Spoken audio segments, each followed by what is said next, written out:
Hello, everyone. Thank you for joining us today. My name is Mirka Zaplatel, and I'm the Director of Education at the McAuliffe-Shepard Discovery Center in Concord, New Hampshire. We have all sorts of things planned in the lead up to the 50th anniversary of Apollo 14's landing on the moon. And so today I'm here to talk to you about one of them and also issue a challenge to those of you who are willing to take on an unusual task. You may have heard that Alan Shepard played golf on the moon during the Apollo 14 mission, and that is correct. You may also have heard that this was a surprise, and that's not exactly correct. I mean, certainly people watching live were like, what? But he had done everything ahead of time. He had done a bunch of preparation. He had even had a special head of a golf club fitted so that it could work with some of the equipment they knew they would be bringing to the moon. And he had gotten official permission to do this as well. And so for those of you who maybe have never seen this before, this is what happened when he did it. You may also not know that he had a little trouble holding on to the club at the time that this happened. And so this right here is courtesy of NASA.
And so there you had it, golf on the moon. Now it occurred to us that bundling up for winter weather is kind of like getting into a spacesuit sometimes, or at least it can feel like that. And also that sometimes the winter landscape looks a little bit like the moon. So our challenge to you is to recreate that moment. Have fun with it, but experience that golf on the moon moment in your own special way. And so we are introducing what we're calling the Apollo 14 50th anniversary celebration golf challenge. And we challenge you to get outside and recreate that golf on the moon moment in your own particular way. We want you to send that video to us by 9 p.m. Sunday, February 7th. So that's next Sunday. You can send them to me. This is my email, mzaplatel@starhop.com, and we're going to select 2 entries to win family memberships to the McAuliffe-Shepard Discovery Center. And we want you to have fun with this. We want you to get outside of your homes, especially when it can be really, really cold. And we do know that for some of us who are in the area where we are around Concord, it's going to be cold, but also we're going to be getting some snow.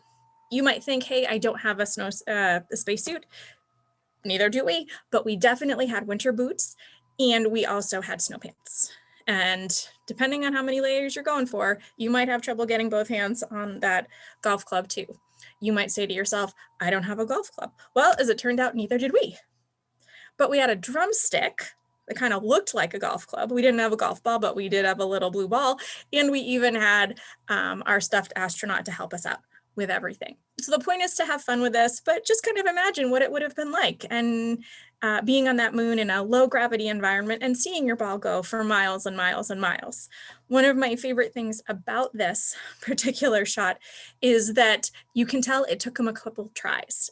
If you're anything like me when it comes to golf, it takes me a couple of tries. So anyway, we'd love to see your entries. If you have questions, we're going to have this information posted to our website as well, starhop.com. Plus, we have all sorts of other events that are going to be happening over the next week. We've got drop-in workshops where you can learn about zero gravity or low gravity environments. We've got learn how to make space food. That is going to be a live Zoom class, so you will need to register. Thursday night, we're going to have a special star show online where we'll be looking at the stars from February 1971, what the astronauts on Apollo would have seen in terms of where the constellations are. That's also a Zoom meeting, so you'll need to register for that, but you can find all of the information on our website. You can also see daily blog posts about Alan Shepard, Apollo 14. You can also find out about other events that are happening, for example, at Pinkerton Academy. So please take a look at all that we've got to offer. And please share with us when you've got something of your own. And just to give you an idea of how perhaps unprofessional it might end up being, here's my own. Miles and miles and miles. So thank you all.